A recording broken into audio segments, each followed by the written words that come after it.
तने चोल के बता रे नहीं देखा थे ना देखा था हाल तेरी हम जाना था हमें तेरे ताकत तो तेरी साला भुला दे में से चल यार ताकत है चल तो ये तो बना गया ये बे मार मार मार मार मार अरे ये हमके बात दे ये लगा दे भैया लाउड कर दीजिए थोड़ा सा लाउड करिए भैया इसको घूमत घूमत दोपहरिया हो गई हम अपने पटना से बने रे रजवा अरे लागत हाथ ना बैठल बारी से कौनो ना गुरु नहीं सरकार है गुरु जी से मत ला जा से गोदवा लसा आज भटाइन बा फिर तो साल भर भेटै कुछ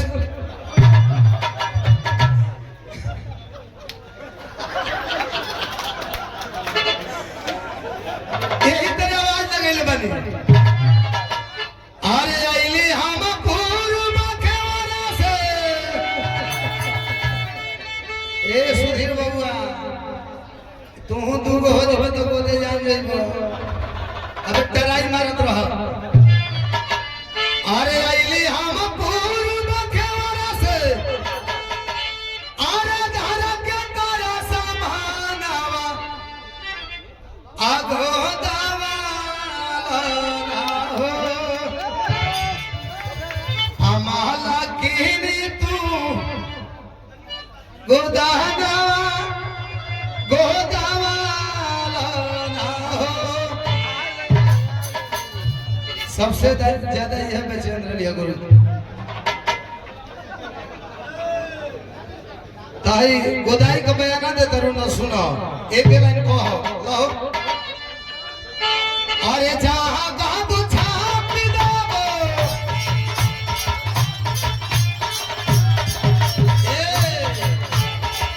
जहां गाबू छाप देबो सुधारा निशानावा गोदवा ना हो ए सुमन लेला सुमन तो गोदा में बड़ी लक्ष्मी जी बाकी बाकी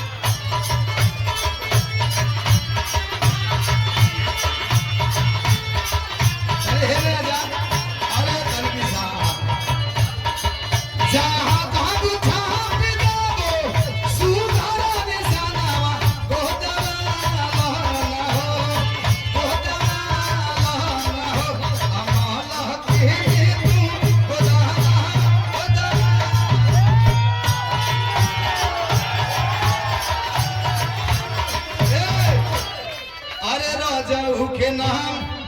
चाहे हमारा है गुरु जी के नाम हो ना बोलबा तो बंद करा दे नाम लिखावल दोस्त देवरिया से श्री कृष्ण यादव भैया के जरा से बात अरे राजा के नाम चाहे राहु के नाम हो आपारा सुघलागी हेरल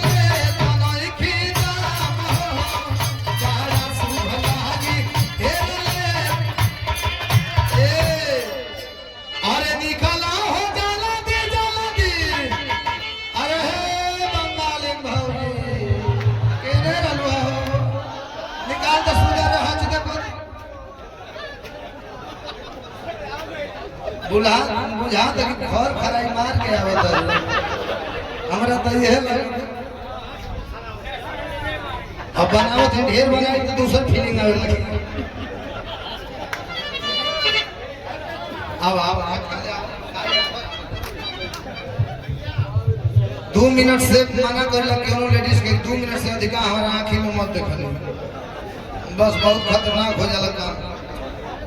अरे निकलो हो जाला दे जल्दी अरे छोड़ के मकानवा आगो दवा आगो दवा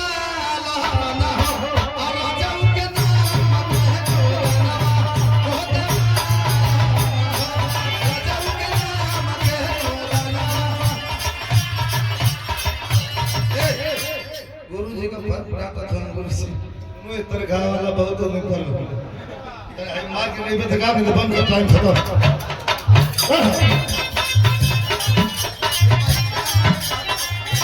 इधर मार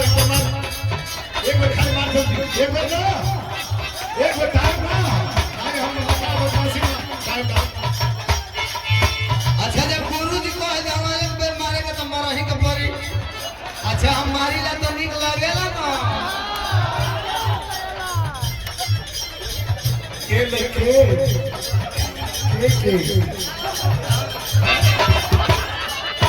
अच्छा कहो मारी ला तो निमन लगे ला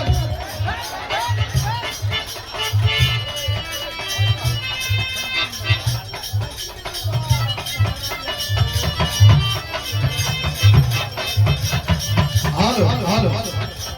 ये शिव वचन यादव ये दरिया की धरती सास आपके प्रणाम आखिरी लाइन हमारे के बाद एक मरवा में कहो के तैयार हो जाओ निकला हो निकला जाला भी अरे छोड़ के मकानवा आ गोदावा ला ना हो गोदावा ला ना हो आवा जाऊ के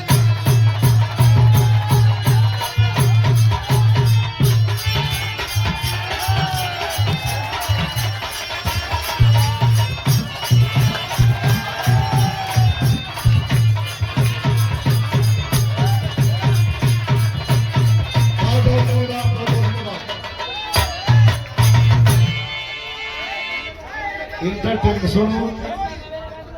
अरे सुरेश और पूरी वो वही का प्रेमी हो जो तू करवा कैले है